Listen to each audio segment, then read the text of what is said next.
Pavel n'aimait pas ces créatures.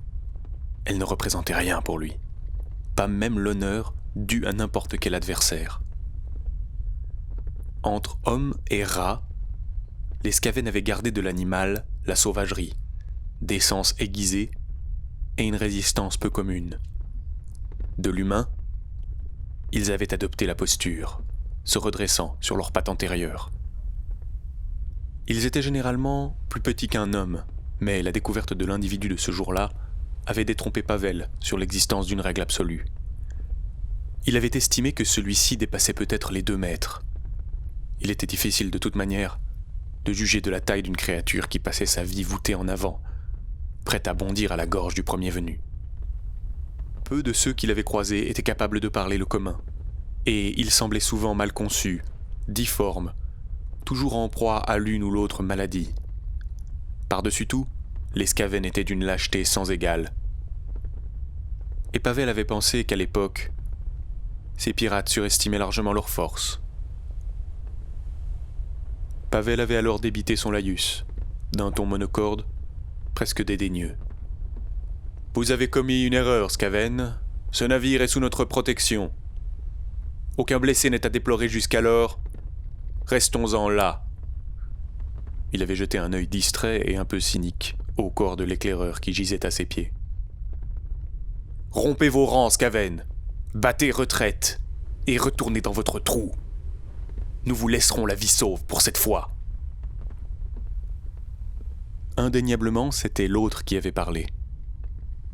Peut-être que l'odeur du sang avait fait ressortir ce paladin-là, le bras armé de la justice.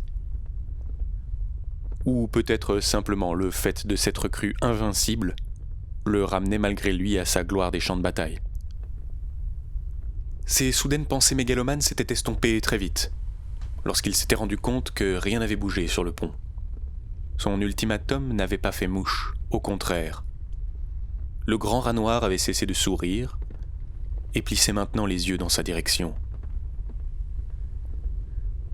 C'était à ce moment précis, dans ces quelques secondes de blanc, qu'il avait compris que quelque chose s'était décroché, que tout cela ne se passait pas comme prévu, que c'était la merde. Avec le recul, c'était clairement ici qu'il situait sa première grande erreur. Mal jauger son adversaire. Il avait été présomptueux. Il avait pensé contrôler la situation face à des ennemis qu'il ne connaissait en réalité que très peu. Le chef de meute avait sifflé un ordre ou une menace dans ses dents, quelque chose qui s'approchait plus du bruit d'un festin de vautours que d'une langue civilisée. Même si, aujourd'hui, il parlait un peu le skirka et qu'il avait même revu légèrement son avis sur la culture skaven, à l'époque, il n'avait pas compris le sens de ces couinements rapides, et il n'avait pas pu prévoir la suite. Et avant que Pavel n'ait pu réitérer son ultimatum, les hommes rats s'étaient rués, glissés, presque liquides dans le groupe de l'équipage et de la famille du capitaine, toujours attroupés à l'avant. Merde. Ils étaient plus rapides que prévu, et la situation leur échappait, légèrement. Chacun des pirates avait pris un prisonnier en joue et avait placé sous sa gorge un couteau à large bord. D'un seul et même mouvement, il avait dégainé son épée et arraché son manteau de voyage, laissant ainsi apparaître l'épaisse armure blanche frappée du poing de l'ordre. « On change de méthode », avait-il pensé rapidement, inquiet. « Par l'Inquisition ! Rendez-vous, engeance ! Vous n'avez rien à gagner, si ce n'est la mort !» Ces hommes avaient fait de même, et ils se massaient maintenant derrière lui, en formation. La tension était montée d'un cran, mais les rats n'avaient pas semblé inquiétés par cela. Le regard rivé sur leur chef, ils restaient immobiles, comme hypnotisés. Pavel ignorait si les sous-fifres avaient même compris ces menaces. Seul le chef se dressait fièrement face à lui et toisait les inquisiteurs. Il avait frissonné à nouveau à la taille de la bête. Il était 2 fois plus grand que les autres et arborait une armure composée des restes de tout ce qu'il avait bien pu croiser sur son chemin. Un goût de la composition qui laissait clairement à désirer et tournait au morbide lui avait fait garder et mettre en avant sur son armure rafistolée les épaulières de plusieurs cordes de garde de douaniers. Pavel reconnut les tassettes d'un officier de l'Est, ainsi qu'un bout de maille ayant dû appartenir à un garde du jeu de Gargantua. D'autres morceaux éparses attestaient de ces pillages. Du fer nain et la plaque d'un milicien d'Aufsor. Yor seul savait comment elle était arrivée là. Mais Pavel nota qu'il n'y avait pas de trophée d'inquisiteur. C'était la première fois que le gros rat tombait nez à nez avec l'ordre. Pavel l'avait deviné dans ses yeux, ses nouveaux ennemis l'intriguaient et l'avaient mis en appétit. « Lâchez vos armes !» avait-il tenté à nouveau. « Partez, et vous vivrez jusqu'à notre prochaine rencontre !» Dans le silence, le monstre l'avait fixé et avait fait claquer sa langue sur son museau. C'est là que Pavel avait fait sa seconde erreur. Lui aussi, à cette époque, ça avait été la première fois qu'il croisait des Skaven comme ceux-ci, mais il n'en avait pas tenu compte. La majorité de la population Skaven vivait beaucoup plus à l'ouest du Puy-Cordien, dans une autre cheminée, plus large que celle de l'Inquisition, mais sûrement de la même origine. Il y avait eu de nombreux combats, il y a longtemps. Mais avec l'arrivée de la Seconde Grande Guerre, un pacte tacite avait vu le jour. Et les inquisiteurs de l'époque n'avaient dès lors eu affaire qu'à des petits groupes de pillards, des bandes minables, et souvent malades. Durant ces années-là, avant cette mission, Pavel avait déjà nettoyé de nombreux camps, exterminé des petits brigands, fait quelques pots, comme on disait aux Pucordiens. Mais eux, ils n'étaient pas errants, et aussi proches de l'animal. C'était nouveau et pas bon du tout. Certains se ressemblaient même étrangement. Des oreilles découpées différemment, un cou large, et surtout, cette taille anormalement grande, voûtée vers l'avant, tous de la même manière. Et cela l'avait frappé. Ils partageaient des traits génétiques. Contrairement à tous les autres qu'il avait pu combattre, ceux-ci étaient du même sang. C'était donc ça, un de ces fameux clans Skaven. Une famille organisée. Les deux groupes se faisaient toujours face, tendus l'un vers l'autre. Les inquisiteurs prêts à fondre sur les Skaven, qui tenaient toujours les otages en joue. Et c'est ce moment-là que Pavel avait choisi pour jouer son va-tout, en voulant taper sur ça, précisément. Le côté famille. Une immense connerie. La troisième, en peu de temps. « Toi !» avait-il scandé, en pointant son épée vers l'immense Skaven. « Dis à tes fils de se rendre sur le champ, ou ton lignage bâtard s'arrête ici. » Le gros mâle avait à nouveau lentement penché la tête sur le côté, et sourit encore, l'espace d'un instant court, comme s'il venait de constater ce qu'il avait à perdre. « Avec les salutations des taille-gosiers !»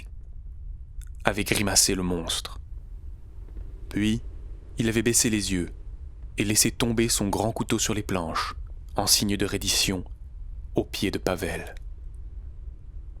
Après un cri court et strident qu'il avait lancé à ses troupes, tous les pirates avaient fait de même, et le pont avait tinté du bruit des couteaux tombés au sol. Pavel avait eu un soupir de soulagement, et avait baissé son épée. Derrière lui, les soldats s'étaient également détendus furtivement, et les arbalètes avaient cessé de grincer, sous la pression des gants de fer. D'un bond spectaculaire, le patriarche Skaven avait plongé depuis le bastingage dans les hautes herbes, en riant aux éclats. Pavel n'avait pas compris tout de suite, et les secondes qui avaient suivi semblèrent se dérouler au ralenti, pour lui comme pour le reste de ses hommes. Dans un rire frénétique, tous les Skaven restés sur le bateau, et a priori sans armes, s'étaient redressés, et en un éclair, avaient refermé leurs mâchoires sur la gorge de chacun des otages. « Non !» avait-il hurlé, incrédule. Une volée de carreaux était partie, mais quelques secondes trop tard, évidemment. Les hommes rats, la gueule en sang, bondissaient déjà par-dessus bord, hilars, et disparaissaient, avalés par le désert et par la vitesse du navire. Pris au dépourvu, les inquisiteurs avaient chargé mais atteint la gaillarde avant, sans trouver personne à y combattre. Un navire sans équipage, où s'étaient regardés hébétés une vingtaine de soldats surentraînés, l'épée à la main, inutiles, blessés sans avoir combattu, et vaincus sans avoir encaissé le moindre coup, sans avoir pu se défendre. Cette mission, il s'en souviendrait toute sa vie, et tous ses compagnons aussi. Il ne parvenait pas à comprendre pourquoi l'Escaven avait pris la décision d'exécuter l'équipage. C'était ça la vraie terreur. On était au mauvais endroit, au mauvais moment. Mourir pour rien, mourir par hasard, et sans que cela ne profite à personne. Il voulait détourner le regard, mais ne pouvait pas s'empêcher de fixer les corps.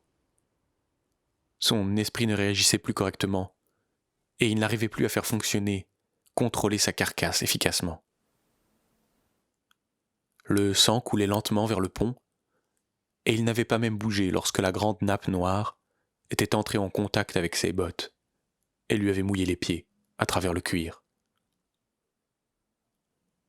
Dans ce sang, on ne retrouvait pas le cérémonial des exécutions qu'il avait pu mener. Personne n'avait été pris de la frénésie du combat dont le fracas des lames et des cris couvrait ce son qu'il entendait pour la première fois. Le gargouillis des 20 gorges qui continuaient à se vider lentement, un bouillonnement à l'unisson, comme si le navire était en train de couler. Cela résonnait dans son haume sans qu'aucun autre son ne vienne le perturber. Toute la hiérarchie militaire s'était écroulée dans ce bruit, et personne ne bougeait, de peur de faire clapoter le sang dans lequel ils baignaient tous, de peur de rajouter de la réalité à la scène. Ils étaient tous restés là pendant de longues minutes, immobiles. Un des novices, pour qui il s'agissait de sa première mission, était resté bloqué sur le capitaine égorgé. Lui aussi le contemplait sans comprendre. Debout devant lui, les pieds à quelques centimètres du cadavre, il fixait le dos de l'homme.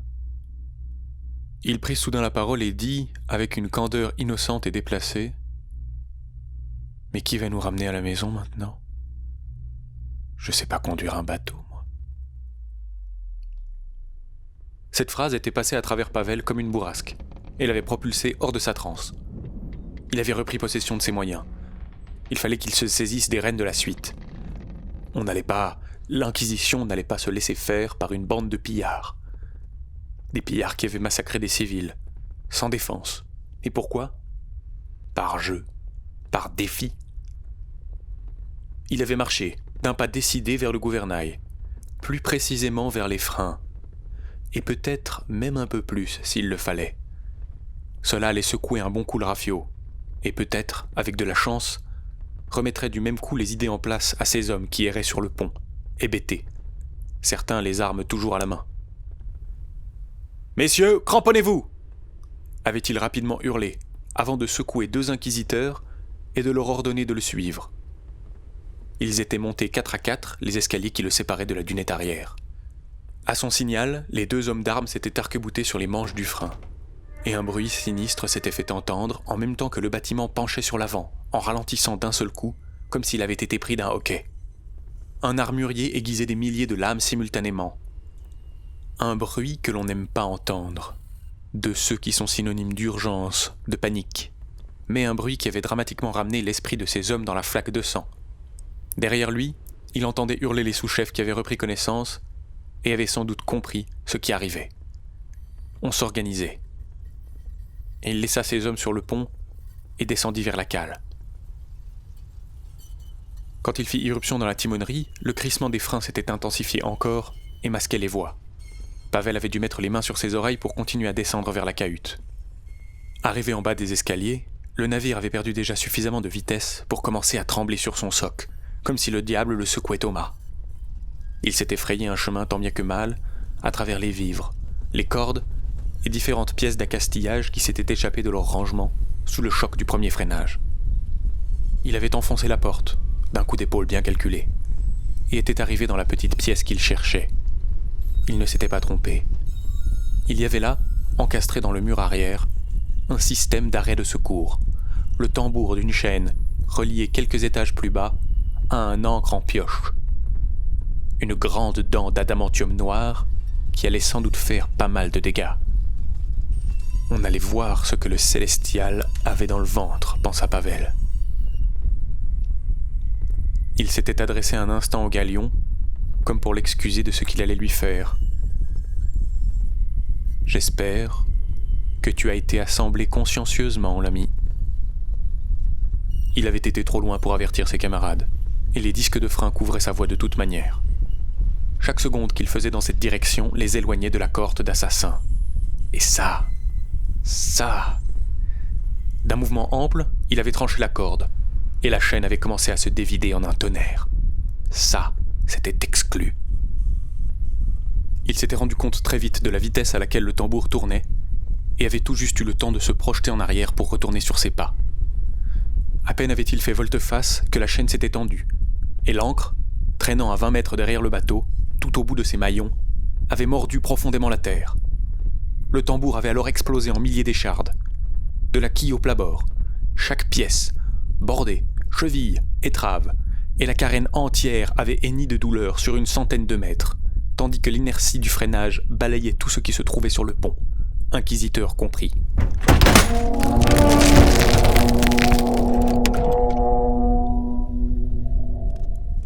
L'ancre gigantesque avait sans doute ouvert le sol en deux derrière le Célestial, qui était en train de réaliser une manœuvre complètement inédite pour un navire de ligne de sa taille.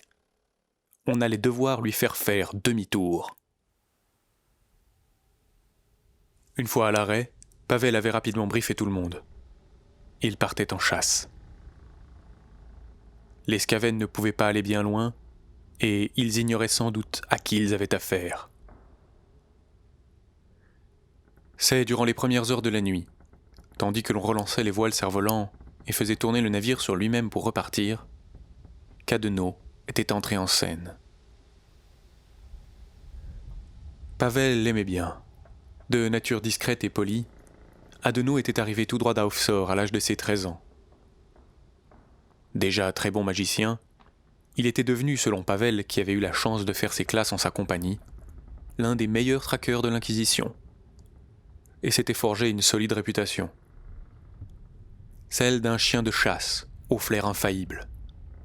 À ceci près que son limier n'avait rien d'un molosse, et, à l'avis de Pavel, avait un mérite que peu de gens lui reconnaissaient et qui faisait pourtant toute la différence. Celui d'allier l'efficacité à la poésie. Adenau Longrin s'était assis à l'arrière, sur son sac de voyage. Depuis l'attaque, c'était le premier moment relativement paisible auquel Pavel avait eu droit, et il l'avait partagé, avec plaisir, avec son compagnon de chambrée de l'époque.